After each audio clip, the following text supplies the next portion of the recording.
ICT Summit Eurasia Bilişim Zirvesi 2012 etkinliğindeyiz ve yanımızda araştırmacı, yazar, düşünür Charles Eisenstein var. Charles Eisenstein, Bilişim Zirvesi etkinliğinin ana kat konuşmacılarından biriydi ve yaptığı konuşmayla gerçekten de insanların ufkunu açan, ekonomi konusunda, yeni ekonomik modeller konusunda düşüncelerini alt üst eden bir konuşmaya imza attı. Bu konuşmayla ilgili olarak kendisine sorduğumuz sorularla konuyu biraz daha detaylandırmaya çalışacağız. Mr. Eisenstein, thank you very much for being us with here. In your presentation, you have talked about very interesting subjects about the new kind of economy. So my first question is, why the current economic models have some problems about the sustainability, and what's your solution proposition about that?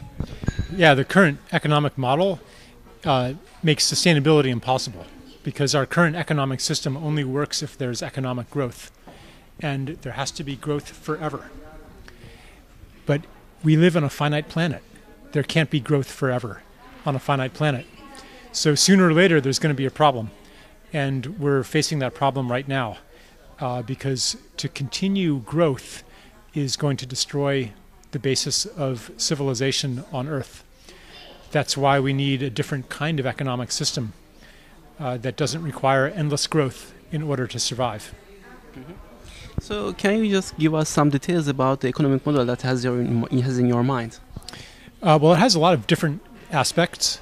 One thing that it has to do is it has to become more local because today the economic system puts everybody in competition with everybody else across the globe. One thing that it does is it bankrupts local farmers and it disconnects people from the land. So economies have to become more local. Another thing that we have to do is to end the dominance of interest or usury on money. Today, the money system is based on interest and based on debt.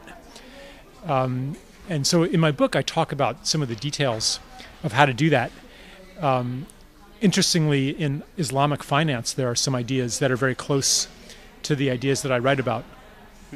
Another thing that we need to do is to align money with ecological well-being so that taxation, for example, taxes should be on pollution and resource extraction, not on income and sales.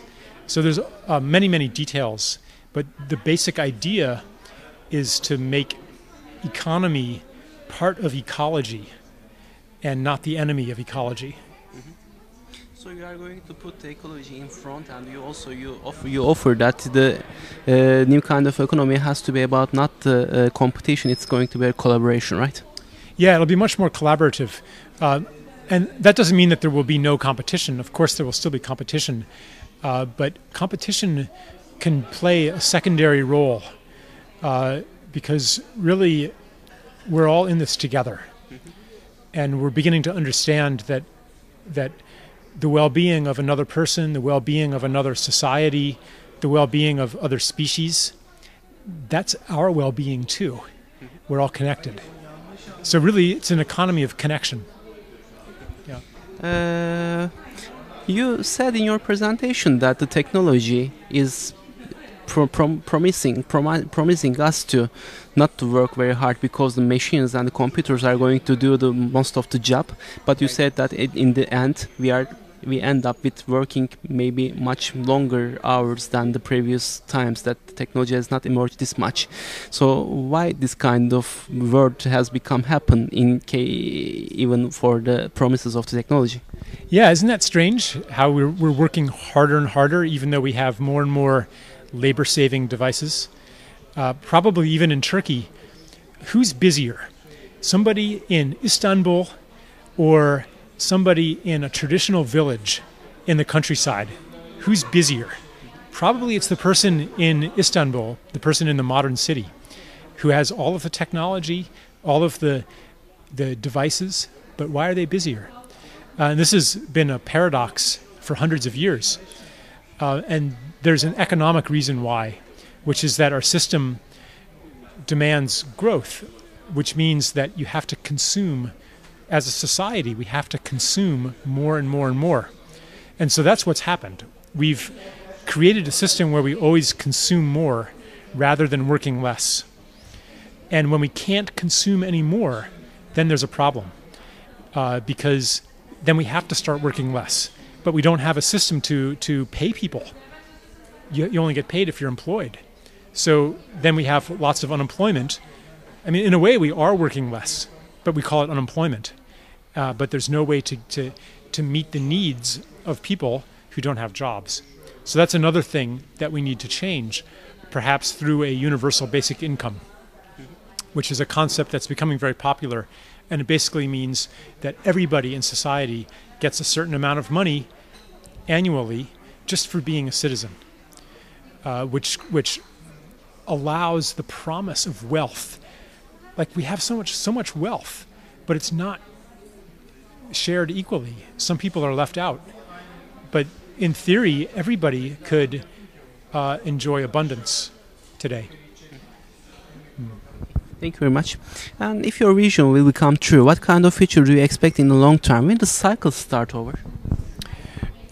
It's not another boom and bust cycle. It's not another. My vision isn't to say, okay, let's find a way to grow the economy again, and then it will end in another recession, and then another growth, and then another recession. That's not how it is. It's a different state of an economy that's eventually a steady state, so that it doesn't need to grow anymore.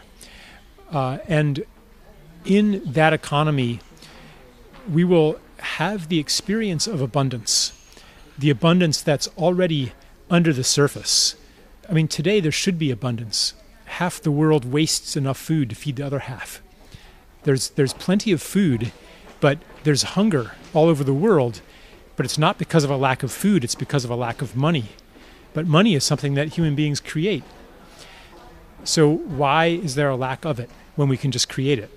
And these are like really deep questions that economists could talk about for a long time, but common sense tells us that we should be able to have abundance. So the future economy, and I'm not saying this will happen right away, and I think that things will get worse before they get better. But eventually we'll have an economy where when you are thinking, what work do I want to do? You will not think, how can I make a living? You will think, what is my gift? And what do I want to create in this world? And I think that best explains the experience of living in the future economy. And it just reminds me that it's something like an open source economy in the computer industry, right? Yes. Some kind of very talented computer programmers are just getting together, making some very advanced programs or advanced operating systems, and they are doing it for nothing. Yep. Yeah, I think the open source movement is a glimpse of the future. Because, I mean, I don't use any proprietary software. I use all open source software, and it's just as good, if not better, than the proprietary software. And so this is already kind of a gift economy that's beginning to emerge, where we don't even need as much money as we used to. The more people share, the more everybody can share. Because if people are giving me things, then I don't need to make so much money. So I don't have to work as hard. So I can give more things to them too. Okay, thank you very much for your answers. Yeah. Thanks. It's my pleasure. ICT Summit Eurasia Bilişim Zirvesi 2012'de konuğumuz Charles Eisenstein'dı.